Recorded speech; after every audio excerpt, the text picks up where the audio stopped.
대통령 선거가 끝이 났습니다.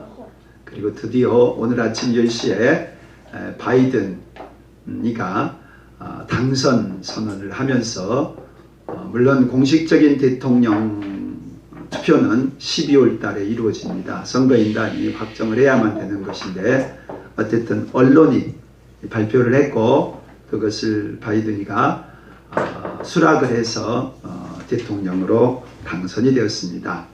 물론 트럼프의 불복 절차며 재판 과정이 있지만 이것을 바꾸기는 어려울 것 같습니다. 그런데 제가 이 얘기를 서두에 끄집어내는 이유는 이 대통령 선거에 대한 전망을 페이북에 4번 올린 적이 있어요. 지난 1월달, 7월달, 9월달, 그리고 10월달. 그러면서 저는 여러분들에게도 얘기했지만 트럼프가 당선될 것 같다라고 예측을 한 적이 있습니다. 그 이유는 트럼프의 모든 것이 마음에 안 들고 또한 그의 신앙 또한 마음에 안 들지만 오직 한 가지, 우리나라의 복음 통일을 위해서는 트럼프가 돼야 될 것 같다라는 그 기대 때문에 그걸 전망을 했고 또 기도도 했습니다. 그런데 제가 주보에도 이 글을 올리고 오늘 이 얘기를 하는 이유 중에 하나는 11월 4일이었어요.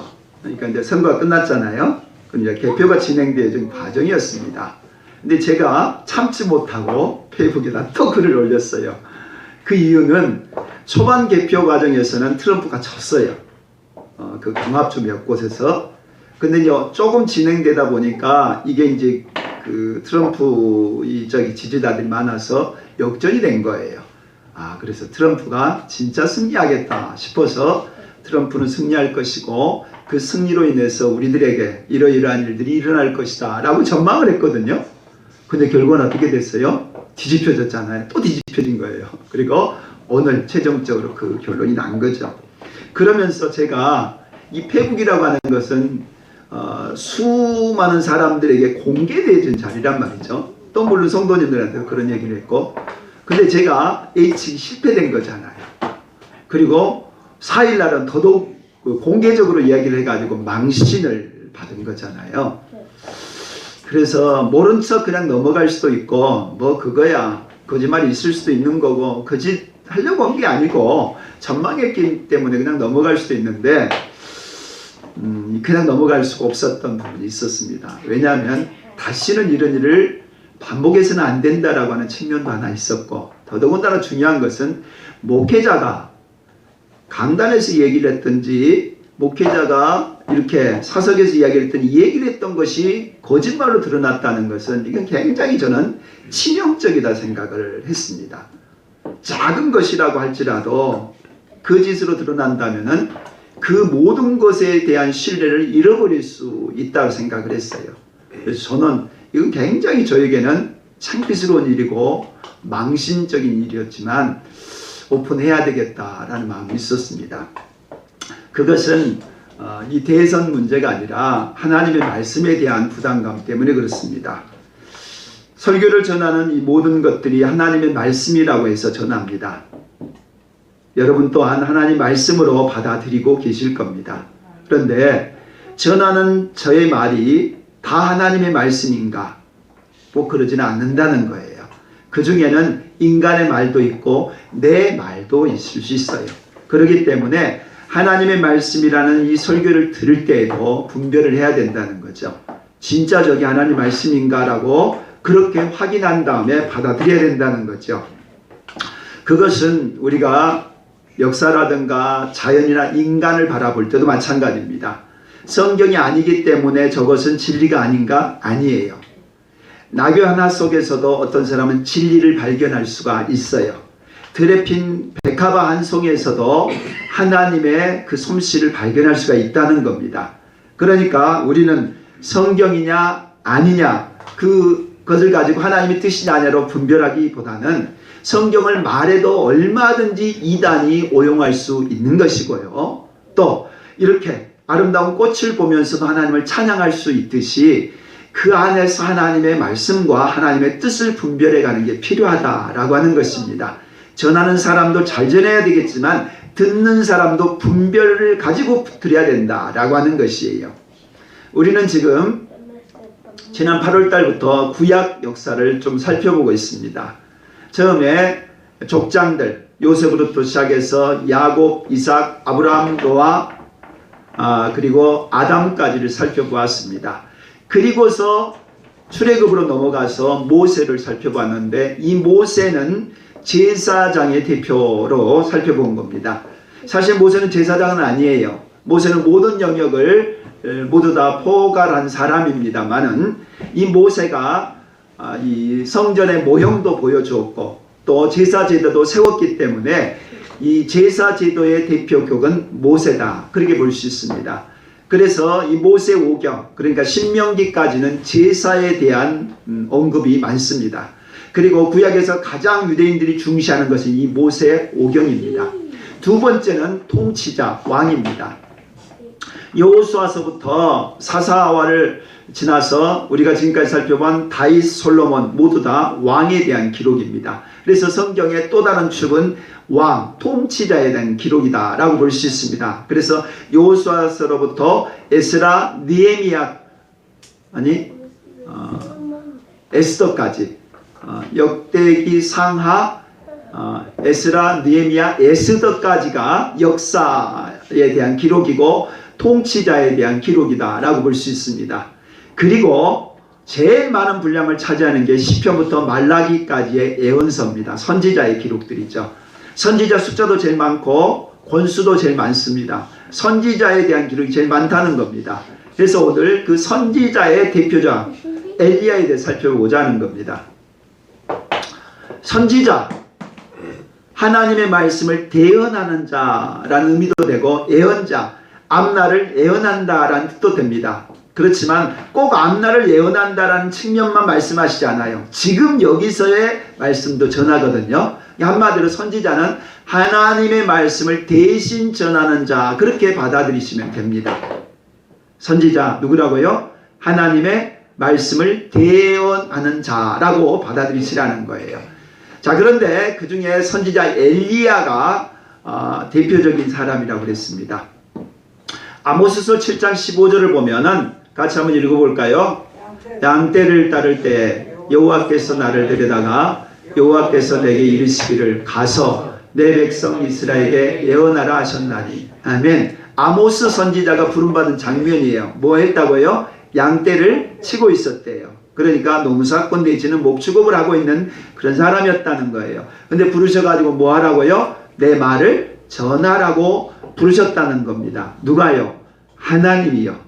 그러니까 예언자는 직책이라든가 출신 성분이라든가 상황에 상관없어요. 갑자기 유나야 너 내 종 돼, 그리고 너 내 말 전해, 그러면은 예언자가 됐다는 거예요. 에레미야 1장 5절을 봐도 이렇게 나오잖아요. 내가 너를 모태에 짓기 전에 너를 알았고 내가 배에서 나오기 전에 너를 성별하였고 너를 여러 나라의 선지자로 세웠노라 하시기로. 아멘. 누가요? 하나님이요. 하나님이 에레미야를 선지자로 세웠다는 거예요. 이게 선지자는 하나님이 부르시고 하나님이 선택하셔서 하나님의 일을 맡겨주셨다는 거예요. 제사장은 유전되죠. 세습되죠. 아버지가 제사장이면 아들도 제사장이었어요. 다윗이 왕이니까 그의 아들 솔로몬도 왕이에요. 세습이라고 그러는 거예요. 근데 예언자는 그러지 않아요. 윤영아 너 내 종 돼 하고 하나님 부르시면 하나님께 예하고 따라서 종이 될 수밖에 없는 거예요. 그게 예언자라는 거예요. 선지자 이 엘리야도 그렇게 부름을 받습니다. 한번 볼까요? 17장 1절을 보면 길앗에 우고하는 자 중에 디셉 사람 엘리야가 아합에게 말하되 하면서 갑자기 등장합니다.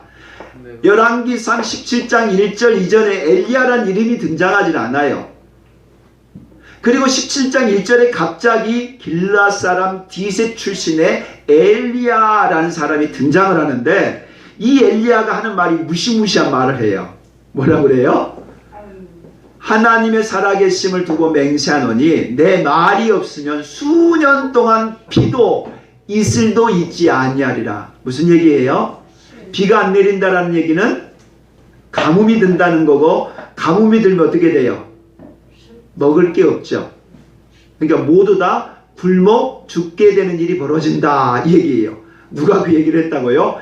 엘리야가 갑자기 등장을 해서 충격적인 말을 하고서는 또 사라져 버립니다. 왜냐하면은 자기를 잡아 죽이려고 하기 때문에. 아니 갑자기 나타나 가지고 수년 동안 비도 이슬도 안 내린다는 건 뭐예요? 완전히 신굴이 맞아 죽는다는 거예요. 우리나라는 이런 경험을 안 해봤기 때문에 가뭄이 얼마나 무서운지 몰라요. 근데 예전에 저 어렸을 때만 해도 가뭄이 들면 굉장히 힘이 들었던 것을 제가 알아요. 물 대려고 뭐 양수기 가지고 물 대고 막 별 방법을 다 하거든요. 근데 그 당시 때도 몇 년 동안이나 비가 안 내리고 이슬도 안 내리고 그런 상태는 아니었어요. 그런데 몇 년 동안 아무것도 안 내린다. 이거 모든 게 다 죽는다는 거예요. 나중에 살펴보면 알지만 3년 6개월 동안을 그랬다고 그래요.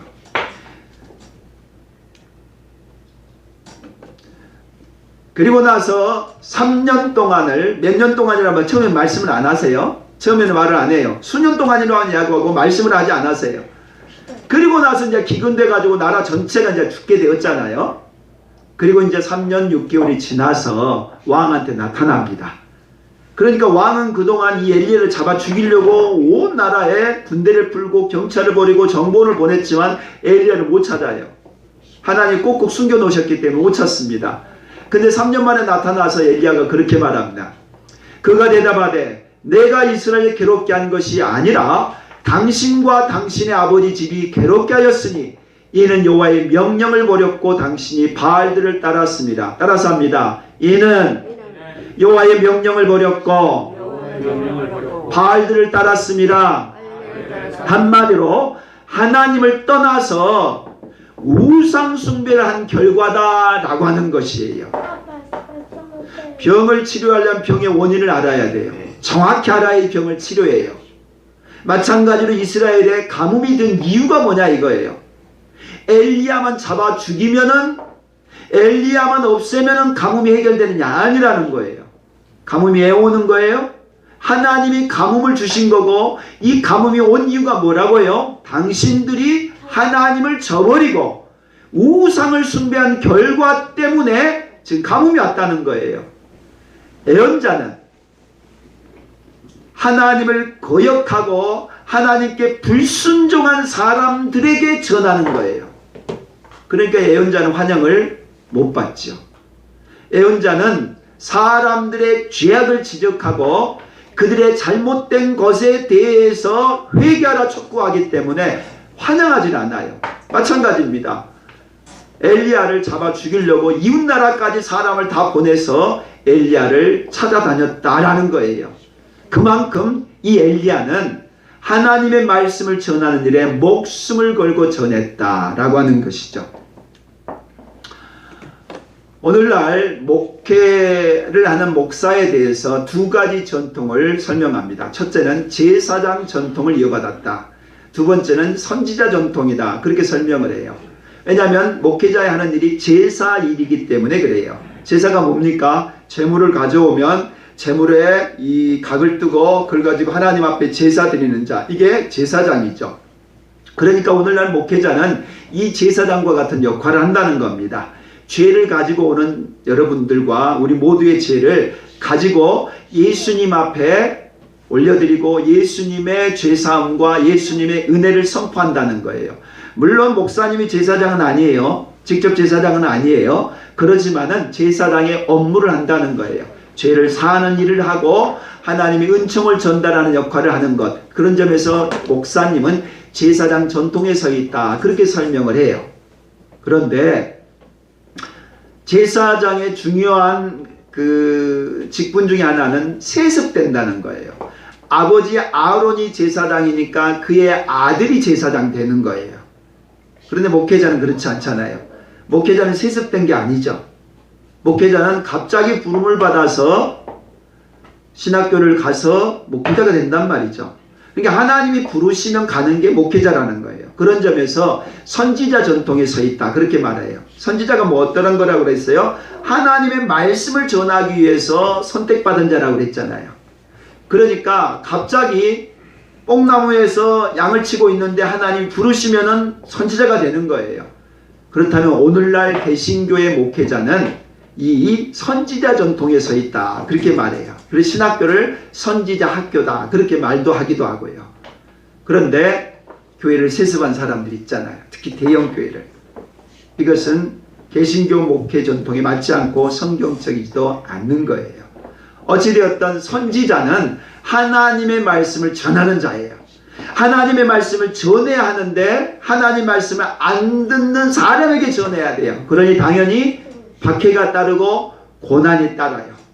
그럼에도 불구하고 하나님의 종이기 때문에 하나님의 말씀을 전하는 자, 이게 엘리야와 같은 선지자다라는 거예요. 두 번째, 선지자가 하나님 말씀을 대언함에 있어서 하나님은 늘 동행하십니다. 17장 2절을 보면은 여호와의 말씀이 엘리야에게 임하여 이르시되, 누구 말씀이요? 하나님의 말씀이. 그래서 그릿이란 시냇가로 가라고 합니다. 왜냐하면은 모두 다 흉년이 들기 때문에 이제 먹을 게 없어요. 마실 물도 없는 거예요. 그래서 연못가로 가라, 냇가로 가라고 합니다. 두 번째, 여호와의 말씀이 엘리야에게 임하였어. 이제는 그릿 시냇가의 물도 다 말라버립니다. 그래서 이제는 어디로 가게 되냐면은 저 사렙다라고 하는 시돈 땅을 향해서 가라고 합니다. 그래서 그 시돈 땅에 있는 사렙다 가보에 가게 합니다. 그리고 17장 16절을 보면은 여호와께서 엘리야를 통하여 하신 말씀과 같이 그 과부에게 찾아갔는데 가뭄이 들었잖아요. 그러니까 그 과부도 먹을 게 없는 거예요. 그래서 마지막 먹을 것 가지고 먹고 자기와 아들이 죽게 되었다라고 말을 할 때 엘리야가 이렇게 말합니다. 나한테 먼저 가져오라고. 마지막 먹을 건데 마지막 먹을 그것을 누구한테 가져오라고요? 나한테 가져오라고. 그런데 그 과부가 그렇게 순종을 해요. 그리고 나서 하신 얘기예요. 이제부터 이 가정에 먹을 것이 영원히 떠나지 아니할 거라고. 그리고 그 가뭄이 끝날 때까지 엘리야는 그 집에 기거하면서 이 먹을 것이 해결되어지는 그런 과정을 봤습니다. 하나님의 말씀 따라 피하고 하나님의 말씀 따라 먹을 것이 제공되어지고 뿐만 아닙니다. 18장 1절 같이 읽어볼까요? 제3년에 여호와의 말씀이 엘리야에게 임하여 이르시되 너는 가서 아합에게 보이라. 내가 비를 지면에 내리라. 아멘. 그래서 3년이 지난 거예요. 그리고 그 사렙다 과부의 집에서 숨어서 3년을 지냈던 거죠. 그리고 이제 기한이 차서 하나님이 다시 아합을 만나게 하셔서 무슨 얘기를 합니까? 이제 비를 내릴 거다라고 말씀을 합니다. 그리고서는 그 비를 내리기 이전에 해야 될 일이 있다. 왜냐하면 온 나라가 우상으로 다 뒤엎여 있었고 850명이라고 하는 정부 공무원에 해당하는 이 바알의 선지자들을 해결해야 될 일이 있었어요. 그래서 그들을 다 갈멜산으로 데려오라고 합니다. 그래서 온 백성들이 보는 와중에서 그 850명의 바알과 아세라 선지자들과 이 엘리야가 영적인 전쟁, 대결을 벌입니다. 제단에 제단을 차려놓고 그 제단 위에 이 소를 올려놓고 나서 그렇게 제안을 합니다. 니들이 믿는 신이 진짜인지 내가 믿는 여호와의 신이 진짜인지를 이 시간 판명나도록 우리가 기도를 하자. 그래서 너희들이 먼저 하라고 합니다. 그것은 이 제단 위에 있는 이 제물 위에 하늘로부터 불이 임하면, 어디에서?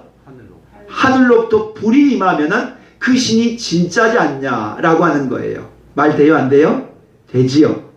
하나님은 진짜 하나님, 여호와는 진짜 신이잖아요. 그러나 무당들이 섬기고 또한 불교에서 섬기는 신은 가짜 신이잖아요. 그러니 850명의 사람들이 이제 그 제단에 불이 임하기 위해서 기도를 하고 별짓을 다 하는 거예요. 불이 임해요, 안 임해요? 안 임하죠. 어떻게 하늘에서 불이 와요? 그들이 아무리 발광을 한다고 해서 하늘에 불이 내릴 수가 없는 거예요. 그래서 하루 종일 했는데 불이 안 내린 거예요. 그러자 18장 21절 같이 읽어볼까요? 여호와가 만일 하나님이면 그를 따르고 바알이 만일 하나님이면 그를 따를지니라. 아멘. 엘리야가 해친 얘기입니다. 이스라엘 백성들 안에서 하는 얘기입니다. 그 당시 때 모든 사람들이 바알을 섬기고 아세라를 섬기고 우상을 섬기고 있는 사람들 향해서 하는 얘기입니다. 너희들이 하나님이 진짜 신이면 여호와를 믿고 바알이 신이라면 그들을 믿고 둘 중에 하나를 선택해야 되지 왔다 갔다 하지 말아라. 이리저리 그렇게 흔들리지 말아라 하고 선택을 요구합니다. 오늘 우리들도 마찬가지입니다. 하나님이, 예수 그리스도의 하나님이 진짜면 그분을 믿으라는 거예요. 그분에게 우리의 모든 것을 의탁하고 그분을 믿으라는 거예요. 돈을 믿는 우상과 사람을 의지하는 우상과 우리 자신의 건강을 의지하는 우상에서 우리를 벗어나라라는 얘기예요. 둘 중에 하나 선택하라는 거예요. 하나님을 믿든지 아니 우상을 섬기든지 둘 중에 하나 선택하라는 겁니다. 그리고서는 기도합니다. 하나님, 내가 하나님의 종된 것과 여호와가 우리 하나님이신 것과 내가 행하는 것이 하나님의 말씀대로 행하는 것임을 보여주시라고, 하나님 증거해 주시라고. 그러자 하늘로부터 불이 임합니다. 불이 임해서 그 모든 재물을 다 불태워버리고 그 주변에 있는 것까지 다 불을 태워버립니다. 할렐루야. 불로 응답하신 하나님, 기도에 응답하신 하나님, 하나님이 임하신 거예요. 그러자 엘리야가 명합니다. 850명 하나도 남기지 말라고. 그리고선 그 모든 850명의 이 바알과 아세라 선지자들 모두 다 죽여버립니다. 하나님이 기도를 응답하신 첫 번째였습니다. 두 번째입니다. 그리고 엘리야는 갈멜산 꼭대기로 올라갑니다. 그리고 땅에 꿇어 엎드려 그의 얼굴을 무릎 사이에 넣고 무릎 사이에 그가 간절히 기도를 합니다. 그리고서는 사환에게 물어봅니다. 저기 바다를 바라보라고. 아무런 변동이 없다고. 두 번째 기도합니다. 또 보라고. 없다고. 그렇게 해서 7번 기도를 합니다. 그러자 7번째 사환이 와서 말하기를 구름이 올라온다고. 손바닥만한 구름이 올라온다고. 그러자 엘리야가 말합니다. 이제 비가 내릴 거라고. 그래서 엘리야가 왕에게 빨리 집에 돌아가라고 말합니다. 그러자 갑자기 하늘에서 캄캄한 구름이 몰려오더니만은 비가, 장대 같은 비가 쏟아지는 겁니다. 몇 년 만에? 3년 만에. 3년 6개월 만에. 피 한 방울 내리지 않고 이슬방울 하나 내리지 않았던 온 천지가 가뭄으로 말라 비틀어지고 죽어가는 그곳에 3년 6개월 만에 비가 내린 거예요. 누구 기도? 엘리야의 기도를 통해서. 하나님은 이 엘리야의 기도를 통해서 응답해 주시는 것을 보게 됩니다. 엘리야는 그 당시 때 하나님의 말씀을 전하는 선지자였습니다. 그래서 선지자는 항상 그렇게 말합니다. 여호와께서 가라사대, 하나님이 말씀하시기를. 왜요? 하나님이 전하라고 했기 때문에. 듣든지 안 듣든지 그 책임은 듣는 사람 책임이에요. 그러나 전한 사람은 전해야 될 책임이 있는 거예요. 그래서 전하는 거예요. 저도 마찬가지예요. 여러분이 여전히 돈을 쫓아가고 여러분이 여전히 건강만을 쫓아가고 여전히 세상 것 쫓아간다면 여러분이 망해요. 망해요. 하나님 의지하지 않는다면 망한다는 거예요. 지금은 안 망하게 보이지만 하루아침 망하는 날이 와요. 그러니까 하나님이 목사님 통해서 전하는 말씀을 그냥 헛되게 들으면 안 된다는 거예요. 우상들은 세 가지를 그 당시 때 말씀을 합니다. 첫 번째, 우상 숭배. 이 시대는 돈이죠. 돈과 자기 자신을 섬기는 이 우상 숭배에 대해서 경고하시는 거예요. 두 번째, 강대 국가를 의존하는 것. 여기에 대해서 또한 하나님이 경고를 하세요. 세 번째, 계명에 불순종하는 것. 이웃을 사랑하지 않고 공의를 행하지 않고 정직하지 않는 것에 대한 지적을 하십니다. 그 당시 때의 이스라엘 백성들을 향해서 지적을 하시는 거예요. 마찬가지잖아요. 목사님을 통해서 가슴이 뜨끔뜨끔하는 것이 뭐예요? 회개하라는 것이거든요. 내 안의 죄에 대해서 하나님이 깨우쳐 주시는 거예요.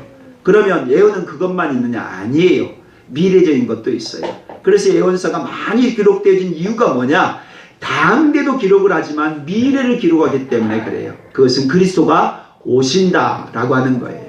그리스도가 오실 뿐만 아니라 그 그리스도가 다시 재림하신다라고 하는 얘기를 하고 있다는 거예요. 세 번째는 이 엘리야가 이제 인생을 마감 짓습니다. 열왕기상 19장 10절을 보면 이런 엘리야의 기도가 나옵니다. 오직 나만 남았거든 그들이 내 생명을 찾아 빼앗으려 하나이다. 빼앗으려 하나이다. 지금 이 19장의 내용은 뭐냐면 18장에서 불로 응답하신 하나님을 경험했어요. 그리고 기도를 하니까 3년 만에 비가 내렸어요. 엄청난 사건이 벌어진 거잖아요. 기도를 하자 불이 임하고 기도를 하자 비가 내렸단 말이죠. 대단한 일이잖아요. 그런데 19장으로 막 넘어가면은 아방의 왕비였던 부인이었던 이세벨이 내가 이 엘리야를 반드시 죽이겠다고 협박을 하는 사건이 벌어집니다. 그러자 겁이 났던 이 엘리야가 도망을 칩니다. 그리고 40일 동안이나 밤낮으로 도망을 쳐서 호렙산이라고 하는 곳에 가게 됩니다. 그때 하나님 앞에 한 기도입니다. 하나님, 나만 남았는데 나도 지금 잡아 죽이려고 합니다 라고 두려워 떠는 기도를 드린다는 거예요. 18장에는 850명과 왕과 백성들 앞에서 단호하게 외쳤잖아요. 하나님은 살아계시고 나는 하나님의 종이고 너희들은 하나님 말을 들으라, 선택해라, 그렇게 외쳤던 사람이잖아요. 그런데 그 다음 장에 넘어가자마자 쫄아가지고 두려워가지고 벌벌벌 떠는 모습이 나와요. 물론 하나님이 40일 지난 이 호렙산에서 천사가 나타나서 위로해주고 힘을 얻어서 다시 사명의 길에 나서기는 합니다. 그런데 19장 10절 같은 일이 왜 벌어졌을까? 그렇게 불로 응답하시고 그렇게 대단한 우주의 이 자연 만물을 다스릴 만큼의 기도의 사람이었던 엘리야가 왜 하루아침에 그렇게 두려워 벌벌 떠는 사람으로 전락했을까라는 겁니다. 이유는 한 가지예요. 자신을 의지하면 그래요. 하나님을 의지할 때는 불의 사자가 됐지만 내 힘 의지할 때는 저렇게 망신을 뻗치고 마는 거예요. 하나님은 다시 사명의 길에 나섰던 이 엘리야, 왕하 2장 11절 읽어볼까요? 두 사람이 길을 가며 말하더니 불세로와 불말들이 두 사람을 갈라놓고 엘리야가 해오리 바람으로 하늘로 올라가더라. 아멘. 마지막 죽는 장면이에요. 죽지 않고 하늘 올라가는 장면이죠. 이제 사명이 다 끝났어요. 그리고 자기의 후계자로 엘리사를 선택합니다. 그리고 엘리야와 엘리사 두 사람이 요단강을 가릅니다. 옷으로 치니까 요단강이 갈라져요. 그리고 요단강 건너편에 있을 때 갑자기 하늘로부터 뭐가 내렸다고요? 불수레와 불말이 내려오는 거예요. 그리고 그 불수레와 불말을 타고 하늘로 올라갔던 장면이에요. 죽지 않고 하늘로 올라간 유일한 사람, 엘리야입니다. 성경에는 두 사람만이 죽지 않았다라고 나와요. 창세기에 나오는 에녹입니다. 아담의 7번째 손자 에녹이 죽지 않고 하늘로 올라갔다 기록이 나오고 두 번째가 바로 이 엘리야입니다. 엘리야는 죽음을 보지 않고 하늘로 올라갔습니다. 그 시대의 사람들이 하나님을 믿지 않고 여전히 우상 숭배와 제약 속에 살아갈 때 하나님이 살아계시다는 걸 보여주려고 또한 천국이 있다는 걸 보여주려고 그냥 올라간 것이에요. 성경은 신약 안에 이 엘리야를 한 3군데 정도 설명을 합니다. 첫 번째는 엘리야는 세례 요한이다, 그렇게 설명을 해요. 그래서 예수님이 오시는 길을 준비했었던 사람, 말라기서 4장에 나오는 엘리야, 그게 바로 세례 요한이다 라고 말해요. 두 번째는 예수님이 이제 십자가를 지러 예루살렘 올라가기 전에 변화산성에서 세 제자와 함께 만난 사람이 모세와 엘리야였습니다. 모세는 구약 제사장의 대표자고 선지자로서는 엘리야가 대표자였어요. 두 사람과 만나서 예수님이 장차 올라가 고난받을 것에 대한 얘기를 하는 장면이 변화산상의 일입니다. 그리고서 야고보서 5장은 이렇게 나옵니다. 같이 읽어볼까요? 엘리야는 우리와 성정이 같은 사람이로되 그가 비가 오지 않기를 간절히 기도한 즉 3년 6개월 동안 땅에 비가 오지 아니하고. 아멘. 엘리야는 누구와 같다고요? 우리와 같은 자다. 성정이 같다 이 말은 우리와 동일한 사람 이런 뜻이에요. 예수님처럼 특별한 존재가 아니라 우리와 동일하신 분 이 말이에요. 그런데 뭐 했다? 기도했다. 그랬더니만 비가 내리지 않았고 또 기도했더니만 비가 내렸다. 다시 말하면 엘리야가 그러한 능력의 사람 됐던 것은 기도의 사람이었다 이 말입니다. 그래서 결론적으로 기도하는 것, 그게 바로 하나님의 사람된 특징이다 라는 얘기입니다. 국민일보에는 C.S. 루이스의 기도의 자리로 라는 책을 소개하고 있습니다. 이분이 한 번은 런던을 가려고 하다가 못 가게 된 일이 벌어졌어요. 근데 마음속에 이발소를 가고 싶은 마음이 계속 생기더랍니다. 그런데 약속이 취소되면서 이발소를 가게 됐답니다. 그랬더니만 이발사가 그러더랍니다. 아, 선생님 잘 오셨다고. 내가 오늘 기도를 했다고. 선생님이 꼭 오셨으면 좋겠다고 기도했다고. 아마 손님이 없었던 모양이에요. 근데 단골로 왔던 이 루이스가 오기를 기도했다는 거예요. 그래서 내 기도에 응답되었다라면서 그분이 감사하더라는 거예요. 그러면서 하는 얘기가 기도란 이렇게 기도하니까 응답되는 것이 맞는 것인지 아니면 우연히 그 상황이 맞는 것인지를 묻고 있어요. 그러면서 하는 얘기가 왜 하나님은 전능하신 분인데 하나님 모든 걸 다 알고 계시는 분임에도 불구하고 기도하러 가셨을까라고 하는 겁니다. 그렇잖아요? 하나님이 다 알아서 하시고 하나님이 다 모든 걸 이루심에도 왜 기도하러 가셨냐라고 하는 거죠. 그런 점에서 하나님은 우주 만물을 창조하실 때 인간의 행위를 플러스로 집어넣어놨다는 거예요. 하나님은 일방적으로 행하시지 않고 인간의 기도를 통해서 이루신다라는 거예요. 그래서 이분은 그렇게 기도를 말해요. 기도란 속마음을 있는 그대로 표현하는 거다라고 말해요. 감정적으로 우리 안에 있는 그대로. 사람한테 하면 시험 들어요. 그러나 하나님 앞에는 절대로 시험 들지 않으니까 있는 그대로 이야기하라는 거예요. 슬프면 슬픈 대로, 힘들면 힘든 대로, 화나면 화난 대로 있는 그대로가 기도라는 거예요. 그래서 어떤 사람들은 그렇게 말해요. 시시콜콜 기도하는 것은 기도가 아니지 않느냐고. 아니라는 겁니다.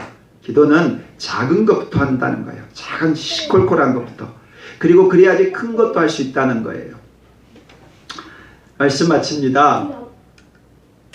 선지자 하나님이 부르셔서 하나님의 말을 대신 전하라고 하는 자예요. 그러니까 상황에 상관없어요. 직업이라든가 또한 그 사람의 형편에 상관없이 그냥 하나님이 부르셔서 너는 내 종돼, 내 말 전해. 그러면 선지자가 됐다는 거예요. 그런데 선지자는 언제 필요하다고요? 하나님을 거역하고 하나님을 불순종하고 하나님을 대적하는 사람들에게 전하는 거예요. 왜냐하면 그 당시 때 제사장도 있었고 왕도 있었거든요.